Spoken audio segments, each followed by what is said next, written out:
Assalamualaikum warahmatullahi wabarakatuh. Kembali bersama saya Hirsun Arif dan Bung Said Didu dari Said Didu Official FNN. Bung Said Didu, Assalamualaikum. Waalaikumsalam warahmatullahi wabarakatuh. Ya, ini angka penurunan COVID ini semakin tinggi dan banyak daerah yang semakin kewalahan. Orang kemudian teringat kembali dengan opsi lama, yakni tentang lockdown. Karena sekarang itu pemerintah memberlakukan PPKM mikro. Saya nggak ngerti lagi apa kepanjangannya karena terlalu banyak sekali singkatan-singkatan kita itu. Ada PSBB, ada lokal dan sebagainya. Kita tahunya lockdown. Nah, orang sekarang mulai berpikir kembali lagi karena katanya kalau melihat perkembangannya tidak cukup hanya dengan PPKM mikro.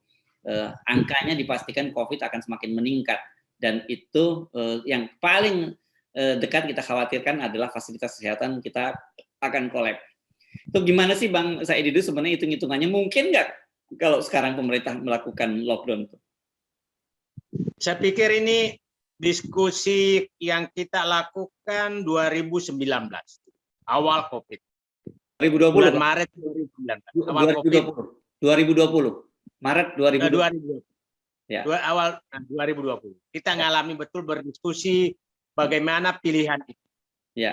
Nah, saat itu kan saya ngotot sekali menyatakan lupakan dulu ekonomi, utamakan kesehatan.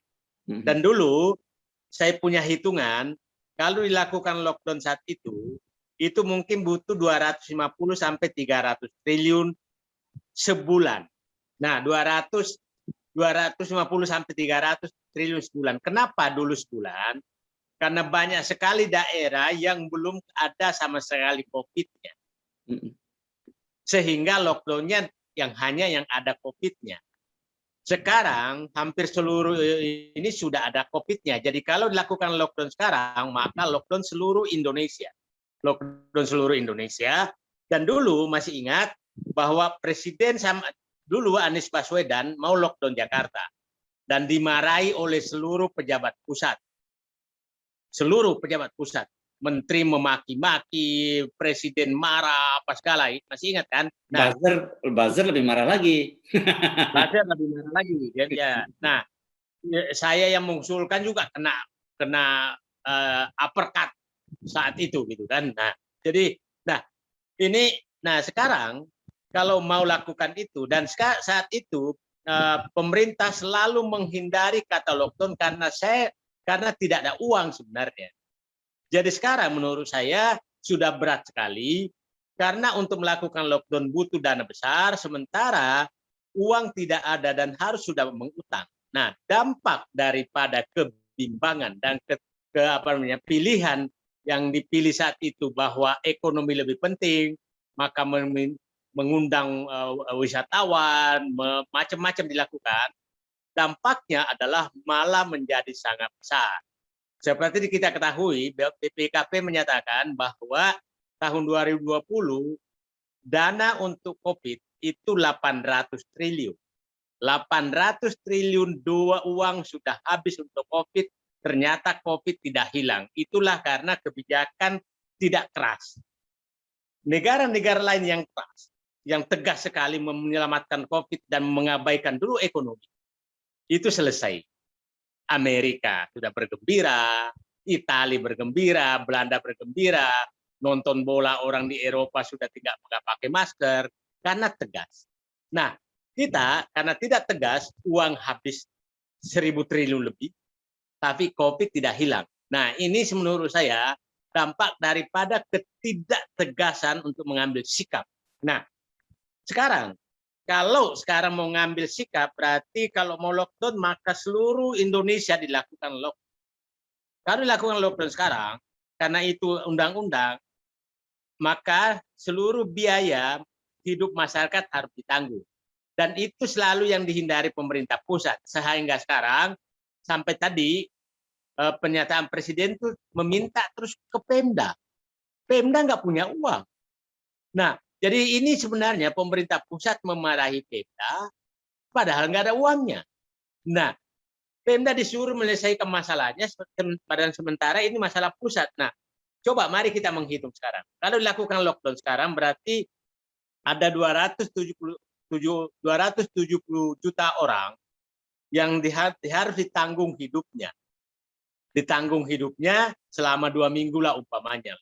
Nah, kalau kita hitung perkiraan saya, Mas Heru, ada hitungan bahwa 550 miliar per hari di DKI. Di DKI, kita ambillah DKI, maka DKI kira-kira penduduknya itu 10 juta, ya sekitar 7 juta penduduknya, maka kita kali aja itu menjadi 30 kali 550 miliar, maka kira-kira 15 triliun per hari. 15 triliun per hari. Kalau 10 hari, maka 150 triliun. Kalau 10 hari, kalau 20 hari, maka 300 triliun. Jadi kembali lagi angka yang pernah kita ungkap, Mas Heru, tahun 2020. Nah, kalau dikeluarkan dulu 300 triliun, maka tidak keluar yang 800 triliun. Yang sudah keluar 800 triliun. Jadi, kalau dengan akal sehat sebenarnya memimpin negara ini sebenarnya tidak rumit-rumit amat. Tapi ini kan pertentangan antara orang yang berkepentingan terhadap bisnisnya dengan orang yang menyelamatkan nyawa manusia.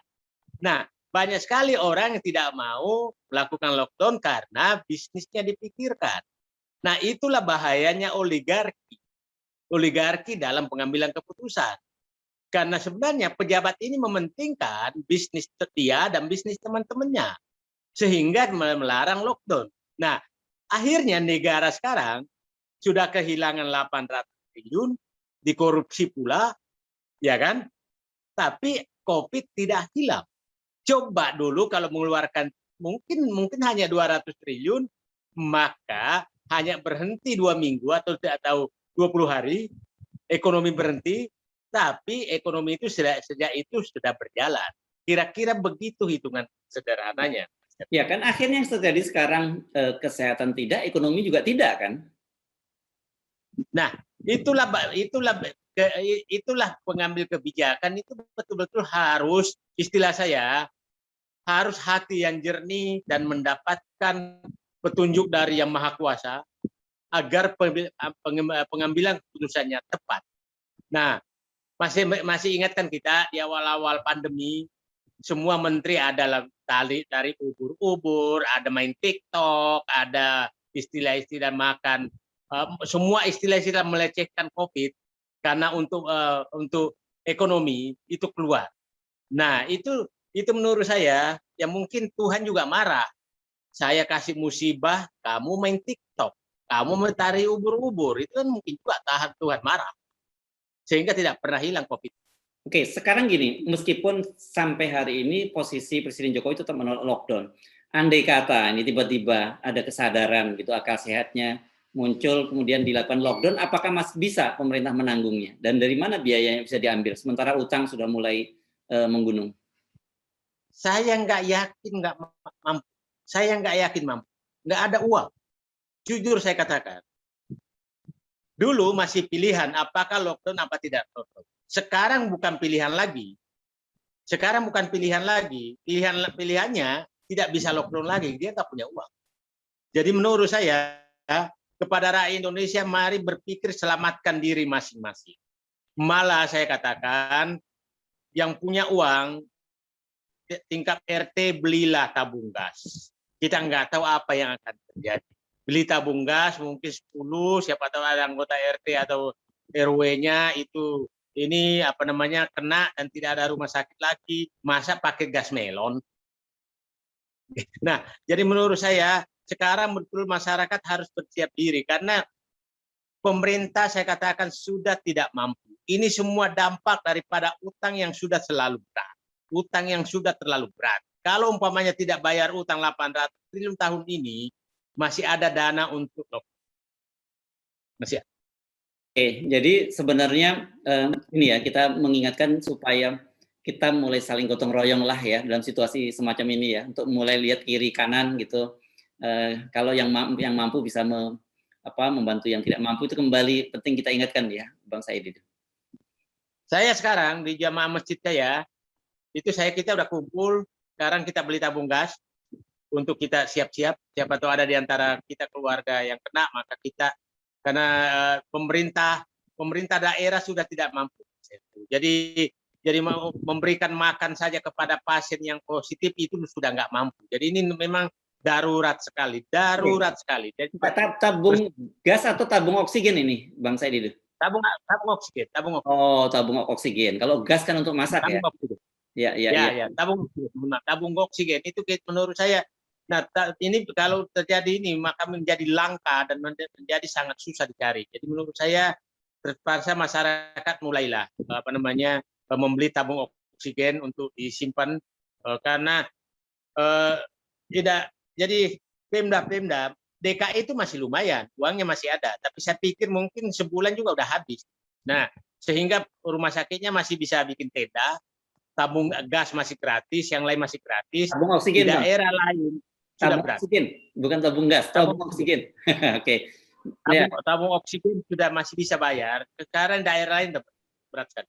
Oke, jadi saya kira selain itu, imbauan juga kita kepada warga, kan orang sampai sekarang masih banyak yang menganggap remeh COVID itu ya, menganggap itu konspirasi dan sebagainya. Oke, lepas dari konspirasi atau apa itu perang biologi atau tidak, tapi realitasnya bahwa ancaman COVID itu di depan mata ya. Kita mesti menjaga masing-masing keluarga kan untuk mengurangi komplikasi kalau terjadi sampai keluarga kita terpapar COVID.